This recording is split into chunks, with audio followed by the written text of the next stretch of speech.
Okey, baik. Bismillahirrahmanirrahim. Assalamualaikum warahmatullahi wabarakatuh. Selamat pagi, salam sejahtera kepada semua pelajar yang sedang mengikuti siaran kelas ini. Okey, baik. Alhamdulillah, syukur kita kepada Allah SWT atas kesempatan yang diberikan dapat juga kita bertemu sekali lagi untuk kelas kita pada kali ini. Alright, okey. Baik, untuk kali ini kita akan melihat ataupun kita akan mengikuti satu lagi kupasan mengenai aplikasi asas syariah Islam. Dan apa yang kita dah belajar semalam, of course, dapat ingat balik tak? Kita dah belajar berkaitan dengan apa? Aplikasi asas syariah berkaitan dengan apa? Ibadah. Okey, yang mana ibadah itu kita perlu faham dahulu apakah yang dimaksudkan dengan ibadah, takrifan dia. Okey, takrifan. Okey, takrifannya. Kemudian apakah dari sudut kita dapat lihat lagi pembahagiannya. Okey. Okey. Pembahagian ibadah tersebut. Okey, dan kita juga dapat lihat contoh-contohnya juga. Okey, contoh-contohnya juga. Okey, baik. Jadinya untuk aplikasi asas syariah semuanya ada 4 dan kita dah lihat. Okey, kita recap kembali. Okey, berkaitan dengan ibadah, dan hari ini kita nak melihat berkaitan dengan muamalat. Okey, baik. Untuk CLO-nya adalah menerangkan etika dan profesionalisme berkaitan syariah dan institusi Islam dalam membentuk pembangunan ummah. Okey, baik. Dan isu yang melibatkan pelabaian ibadah khusus dalam kalangan umat Islam ini, contoh yang sering berlaku adalah berkaitan dengan umat Islam yang tidak solat.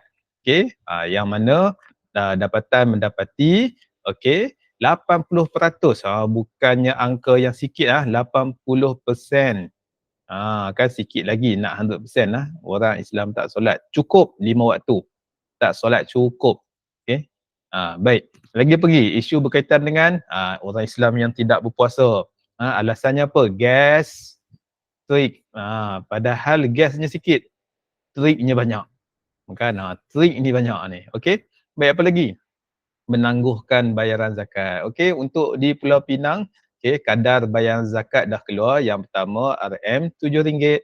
Okey, RM yang kedua RM14 dan yang kedua RM21.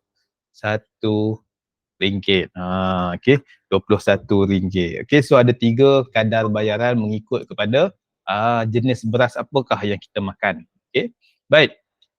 Seterusnya kita lihat okey, berkaitan dengan takrifan ibadah itu sendiri, maksudnya merendah diri, taat. Sebab apa? Kita ini adalah hamba, kena sedar dirilah.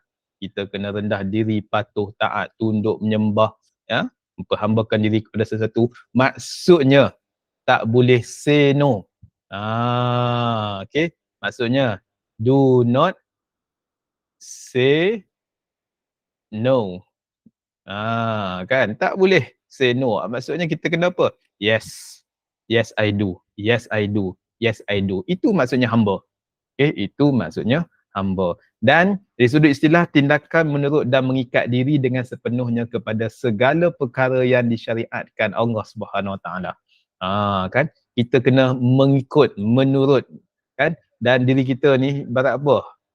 Segala apa yang ada ni, mata, telinga, hidung apa semua ni, semuanya ini adalah apa? Terikat. Okay, semuanya ini adalah terikat. Kaki kita nak buat benda yang bukan-bukan, nak pergi ke pub, contoh. Adakah tempat maksiat ini dibenarkan?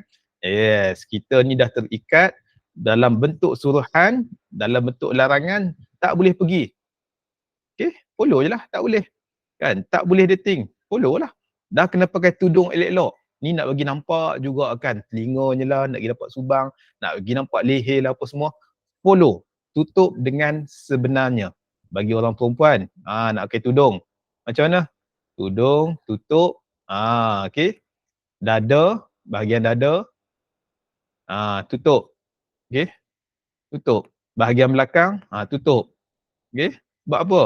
Inilah saranan daripada Quran, iaitu okey, kain yang melepasi dada. Sebab apa? Benda ini boleh apa? Atraktif. Okay, menarik perhatian orang lelaki. Okay, baik. Dan juga ibadah adalah apa? Ketundukan, kepatuhan hamba hanya kepada siapa? Allah Subhanahu Wa Taala semata-mata, Tuhan yang sepatutnya kita tunduk, kita patuh. Okey, baik. Dan kita juga lihat okey, berkaitan dengan apa? Perkara yang dah patuh syariah dengan perkara yang tidak patuh syariah. Nampak tak pemakaian tudung yang betul? Okey, tak nampak telinga, tak nampak leher, okey, menutupi dada, okey, lagi labuh tak nampak bentuk badan. Bentuk badan kita tak nampak okey, bentuk badan kita tak nampak 40, 36, 40, kita tak nampak yang tu. Okey, kaki pula bertutup, pakai stokin. Okey, ni bagi alasan macam-macam, leceh lah, susah lah, nanti stokin berbau lah. Okey. Baik, sedangkan Allah SWT perintahkan benda ni sebab apa? Nak jaga maruah diri kita. Nak jaga maruah diri kita. Okey. Baik.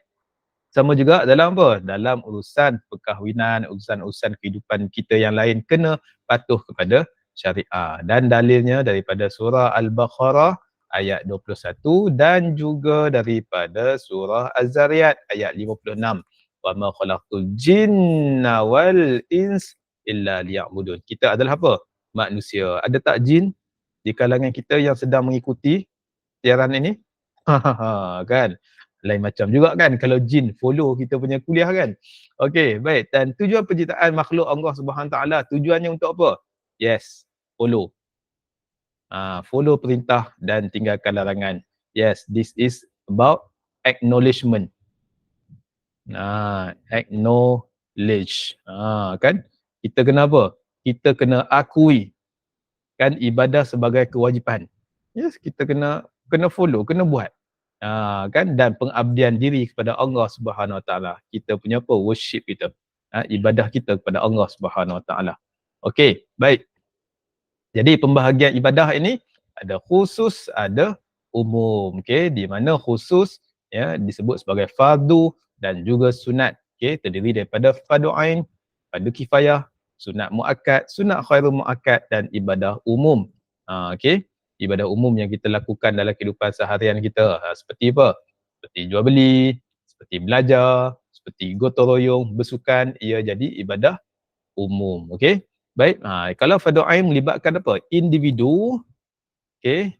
Dan fardu kifayah ini melibatkan penglibatan orang, sebahagian orang daripada satu kelompok ataupun kumpulan. Okey. Baik.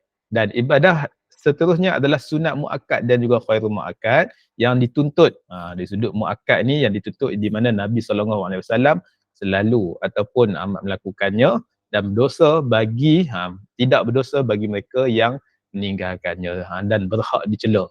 Maksudnya apa? Tak pergi sembahyang Jumaat, tak pergi solat berjemaah. Kau ni apa ni tak pergi solat jemaah? Pergilah. Kan berhak dicela. Kan?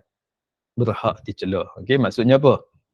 Boleh diboikot kalau orang yang tak pergi solat berjemaah. Contoh dia nak buat kenduri tapi solat berjemaah pun tak buat. Kan kita boleh boikot, tak payahlah pergi kenduri dia. Kan? Jenis orang tak pergi solat jemaah ni boleh sampai tahap tu. Okey? Sedangkan Nabi dahulu pernah apa? Pernah ancam untuk bakar rumah orang yang tak pergi solat berjemaah. Sebab apa? Dia dah, katakan kita ni berjemaah, kan? Kita berjemaah, tapi orang ni duduk sorang-sorang.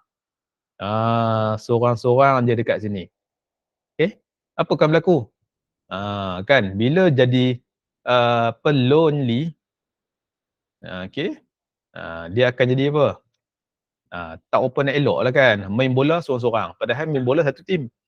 Okay, nampak tak? Sepatutnya kita kena apa? Go in team, kan? Okay, dalam satu pasukan. Okay. Dan juga kita ada sunat khairul muakkad, amalan Nabi yang tidak selalu melaksanakannya. Kan? Selalunya kalau kita tengok dalam apa? Hal-hal yang sedekah dalam puasa Isnin Khamis. Okay. Tapi dalam Isnin Khamis ini Nabi puasa Isnin Khamis. Okay. Baik. Dan dalam kehidupan seharian iaitu sunat zawaid, amalan sunat yang mencontohi perbuatan dan ataupun adab Rasulullah SAW. Okey, dan kita dapat bezakan manakah ibadah khusus, manakah ibadah umum. Okey, ibadah khusus, okey, ibadah umum, okey, ibadah umum, ibadah umum dan juga ibadah khusus. Okey. Baik. Dan macam mana nak jadikan sesuatu amalan itu menjadi ibadah? Okey. Menjadi ibadah. Okey, amalan itu diakui Islam sesuai dengan hukum syariat. Hukum syariat kata apa? Kahwin ini dia ada 5 hukum. Wajibnya, okey. Apa lagi? Wajibnya, lagi apa lagi? Haramnya, haram berkahwin pun ada. Okey, lagi apa lagi? Sunat untuk berkahwin. Okay, lagi apa lagi? Harus untuk berkahwin dan juga makruh untuk berkahwin. Okey, dan pastikan tak bercanggah. Nak kahwin boleh, tapi pakaian kita, yes, pakaian, make sure pakaian yang menutup aurat. Okey, majlis itu tidak ada unsur maksiat. Okey, unsur maksiat tidak ada. Tak ada. Okey, baik. Dan amalan itu dilakukan dengan niat dan diredai Allah SWT. Niat nak bantu orang lain, nak mudahkan orang lain. Okey, nak mudahkan orang, nak bantu orang, insya-Allah. Niat ini mudah-mudahan Allah SWT apa? Redha. Kan? Allah SWT apa? Bagi belas. Kan? Kasihan belas kasihan untuk kita. Macam kita, kadang-kadang kan exam tak tahu mana pun, belajar tak tahu mana pun, tapi disebabkan apa? Kita punya komitmen, kita punya niat itu pun semua, kan dapatlah markah yang elok, kan. Itu sebab apa? Sebab ni, this one, rahmat Allah Subhanahu Wa Taala. Kasihan belas disebut sebagai apa? Rahmat Allah Subhanahu Wa Taala. Baik. Amalan yang lakukan hendaklah dibuat sebaiknya. Do the best. Kan. Kalau kita ni belajar jadi best student. Kan. Best tak kalau kita dengar, macam mana belajar? Boleh lah, kan. Macam mana ni apa kerja? Boleh lah, kan. Semua boleh lah, kan. Bosan kan dengar jawapan macam tu. So kita kena apa? Sebab orang Islam ni perlu jadi do the best, yang terbaik. Okay, yang terbaik. Okay, baik. Kemudian, sentiasa menurut hukum syariat dan batasnya. Maksudnya apa? Tak zalim ke atas orang lain. Yes, tak zalim, tak khianat, tak menipu, tak menindas, tak merampas hak orang. Maksudnya tidak melakukan apa? Perkara-perkara yang tak elok kepada orang lain. Okay. Orang lain pun kalau kita do something, orang lain akan rasa apa? Manfaat dia. Itulah yang dimaksudkan dengan apa? Okay, kita nak orang lain tempias manfaat daripada diri kita. Okay, dan ketika mengerjakan amalan dunia, pastikan tidak lali, tidak cuai daripada melaksanakan kewajipan. Maksudnya apa? Solat kena laksanakan. Okay, belajar juga, puasa kena apa? Puasa kena laksanakan. Jangan bagi alasan nak skip puasa. Okay, baik. Jadi itu adalah berkaitan dengan muamalat. Okay, salah. Bukan muamalat. Ibadah. Okey, baik. Dan kita lihat pula apakah yang dimaksudkan dengan muamalah. Muamalah asal pada perkataan amalah, yu'amilu muamalah, bermaksud perlakuan atau tindakan terhadap orang lain. Di muamalah juga merupakan tata cara. Apa itu tata cara? Tata ini adalah undang-undang. Okey, cara-cara ataupun peraturan untuk kita apa? Hubungan kita sesama manusia. Okey. Dengan manusia ni macam mana kita nak berhubungan? Hubungan, macam mana kita nak berurusan? Okey. Okey, sama ada dalam bidang ekonomi ataupun bidang sosial. Jadinya muamalah yang kita nak bincangkan ini dalam bidang apa? Bidang ekonomi. Okey. Supaya apa? Supaya dapat kesenangan hidup dekat dunia, hidup dekat akhirat. Apa yang kita buat dekat dunia ni, dekat akhirat ada manfaat dia. Contoh apa? Jual beli, sewa menyewa, perbankan Islam, kita ambil takaful, lagi pergi. Kita buat pelaburan. Pelaburan ni apa dia? Pelaburan ini kita nak tingkatkan, okey, tingkatkan jumlah simpanan duit. Kan simpanan duit. Okey. Okey, duit itu daripada 100, kita beranakkan jadi apa? 1000. Okey. Daripada 10,000 kita nak beranakkan jadi apa? 50,000. Okey. Ni yang disebut sebagai apa? Pelaburan. Okey. Baik. Jadinya isu yang sering berlaku dalam muamalat ini ni sebahagian ya berkaitan dengan apa? Pinjaman PTPTN. Peminjam masih lagi apa? Hutang. Masih lagi hutang. Kes tipu jual beli barang kemas. Ni yang disebut sebagai apa? Scam. Okey. Penyewa tak nak bayar, enggan keluar. Kan maksudnya apa? Maksudnya keengganan dalam kita nak berurusan. Okey. Baik. Jadi pengertian muamalat kita dah tengok dah tadi.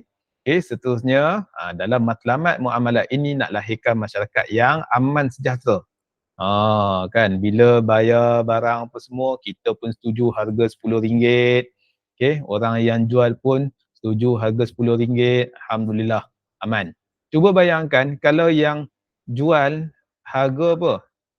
Dia jual harga RM10 tapi kita minta apa? Yang membeli ni kita minta kurang. Kita minta kurang untuk beli dengan harga RM5. Okay. So, yang beli ni nak juga RM5. Yang jual ni kata tak boleh, saya tak balik modal kalau jual RM5. Tak kira, nak ambil RM5. Lepas tu dia orang kata apa, pergi macam tu je.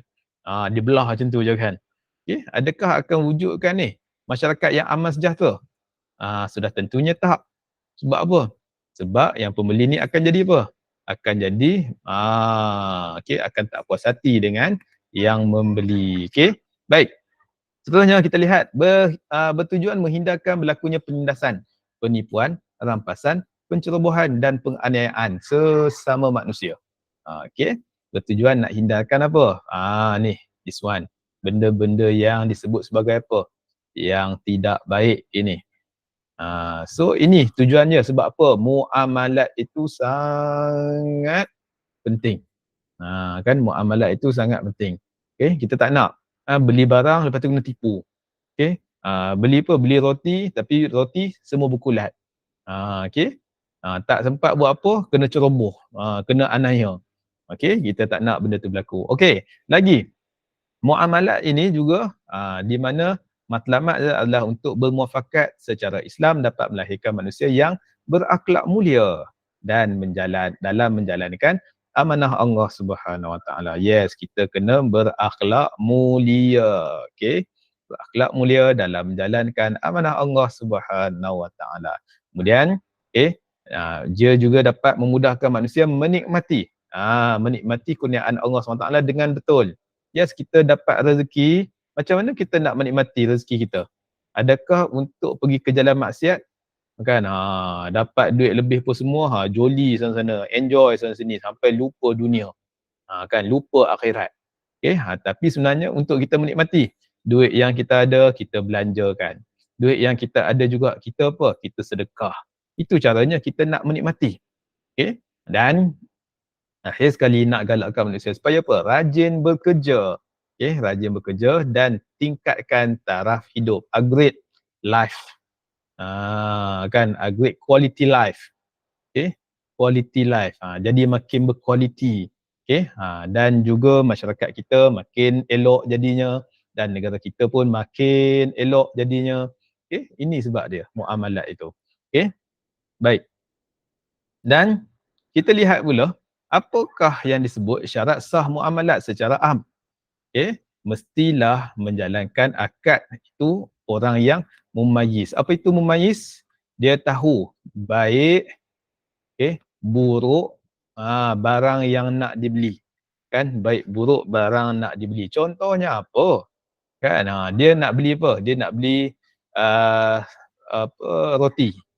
Kan, dia nak beli roti. Dia tahu roti ni, dia tengok pula nak beli apa? Nak beli tukul. Budak nak beli tukul. Agak-agak macam tak apa nak kena kan. Kan makanan. Makanan macam mana? Makanan yang pedas kan, untuk anak. Tak boleh. So mumayyiz ni of course kalau kita ni semuanya dah mumayyiz. Yang kedua, dapat persetujuan dua-dua pihak seperti mana saya sebutkan. Nak beli barang harga 100 tapi minta kurang. Pembeli tu minta kurang. Harga dia nak beli 50. Dan penjual kata apa? Tak setuju. Dan pembeli kata apa? Aku tak kisah. Aku tak kisah. ATK. Kan, aku tak kisah, nak juga 50. Maksudnya dua-dua kena apa? Redha. Dan dua-dua pihak juga kena waras, pembeli dan juga penjual ataupun penyewa dan juga orang yang pemilik rumah itu. Semua kena waras. Tidak ada apa perasaan benci, tidak ada rasa tak puas hati. Okey. Dan keempat, larangan jual beli yang tidak diketahui. Tak tahu, tak pasti. Contohnya apa? Nak belilah buah atas pokok tu tapi baru tanam. Kan. Buah baru apa? Baru berputik, baru berbunga. Okey, baru berbunga. Tak boleh nak belilah kambing tu tapi kambing tu belum mengandung lagi, belum bunting. Mengandung pula, belum bunting. Okey, of course tak boleh dan juga tak boleh jual beli barangan yang melanggar syarak seperti apa? Arak, khinzir, najis ataupun bangkai. Okey? Baik. Dan kita lihat pula konsep kerjasama at-ta'awun dalam muamalat, yang mana manusia ini perlukan kepada bantuan dan juga kerjasama antara satu sama lain untuk penuhi keperluan. Yes, kita perlukan penjual, pembeli. Okey, masing-masing bantu. Penjual akan bantu pembeli. Okey, sediakan barangan. Kan? Pembeli akan beli daripada siapa? Penjual. Bantu ekonomi. Okey, bantu ekonomi penjual. Kan, penjual dapat apa? Dapat income. Inilah yang disebut sebagai apa? Ta'awun. Okey. Dan kita tak boleh apa? Dalam surah Al-Maidah ni sebut apa? Wa ta'awanu 'alal birri wat taqwa, dalam kebaikan, dalam perkara-perkara bertakwa. Jangan kamu bertolong-tolongan dalam perkara berunsur maksiat, dosa, pencerobohan. Okey. Ini kita kena nampak Okey. Dan kita lihat pula perbezaan sistem muamalat Islam dengan sistem konvensional, di mana faktor utama perbezaan dia yang di mana tanpa melibatkan sebarang unsur faedah ataupun yang melibatkan apa? Riba. Dan Islam menghalang umatnya terlibat daripada unsur riba, sama ada yang memberi ataupun menerimanya.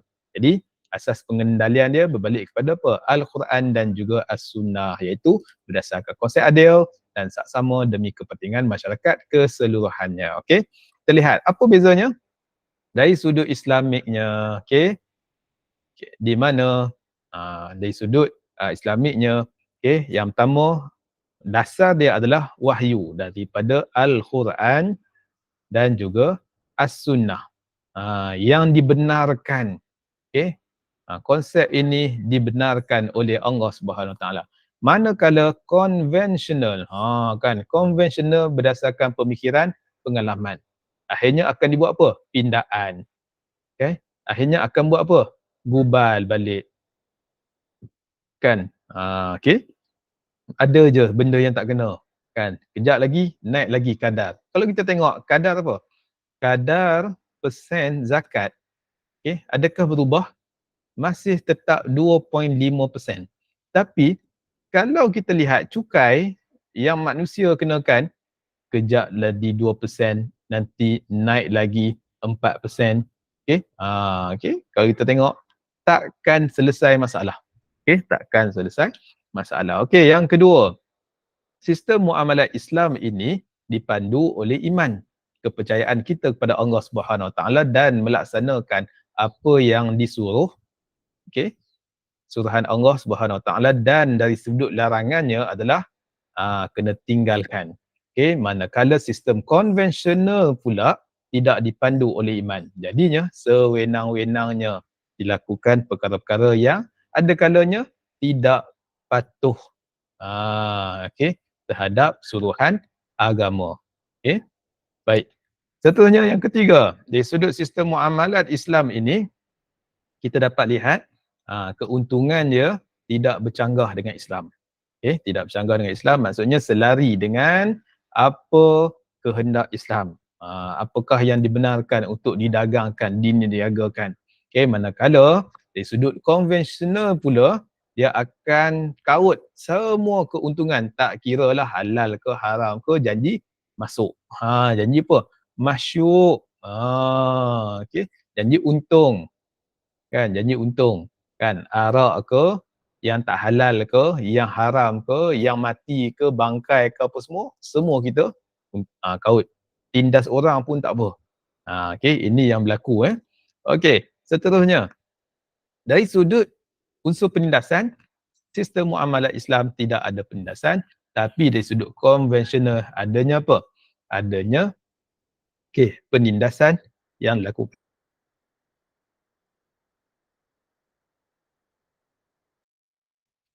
Alright, itu tidak ada apa? Tidak ada penindasan. Okey. Baik. Dan kita lihat pula macam mana sistem muamalah Islam ini dari sudut fahamannya mengikut fahaman Islam, berpandukan daripada Quran, dan juga sunnah Nabi SAW, pandangan ulama, manakala sistem konvensional ini pula fahamannya fahaman kapitalis, sosialis. Selagi mana boleh untung, untung. Hak manusia ketepikan dulu. Janji pihak atas ni untung, yang bawah ni tanggunglah kerugian. Inilah yang berlaku dalam sudut apa? Fahaman kapitalis dan juga sosialis. Baik. Kita lihat pula sistem muamalah Islam ini dia berbentuk apa? Kebajikan, welfare. Membantu, kan? Galakan untuk membantu, tapi apa yang berlaku kepada konvensional ia lebih kepada apa? Mengutamakan keuntungan, ROI, return of investment. Kan profit je. Profit je. Kan kebajikan, welfare apa semua ni tak dipandang. Dia kata you kena bayarlah. Ada air kisah. Kan. Tak buka kepada ruang budi bicara di situ. Manakala di sudut sistem muamalah Islam menggalakkan untuk mendapatkan harta dengan cara yang halal. Tapi dalam konvensional ini, dalam konvensional ini tak kira halal ke ataupun tidak. Sapu semua. Kan, ambil semua. Baik.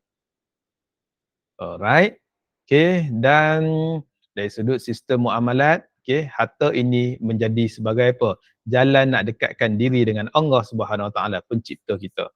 Dan sistem konvensional ini menyebabkan manusia lupa kepada Tuhan, kan? Lupa Tuhan. Dan akhirnya apa yang berlaku? Dia sembah harta. Kan? Sembah harta. Hartalah segala-galanya. Hartalah yang paling utama. Kita lihat konsep syariah dalam perbankan Islam. Kita ada al-wadi'ah, al-mudarabah, al-murabahah, al-musyarakah, al-ijarah, al-baik bisamanin ajil, al-kafalah, al-rahnu dan juga at-takaful. Baik, kalau kita lihat penerangan konsep dalam perbankan Islam ini, wadiah ni lebih pada simpanan.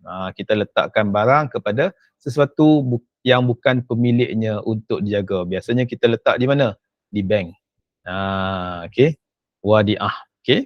Kita simpan di bank duit kita baik. Al-murabahah. Al-murabahah bentuk jual beli yang bersifat amanah. Kan? Akad kedua-dua atas barang tertentu di mana dalam jual beli tersebut penjual menyebut dengan jelas barang yang diperjualbelikan termasuk harga pembelian dan keuntungan yang diambil. Untung, untung apa jual beli semuanya disebut dengan jelas. Baik.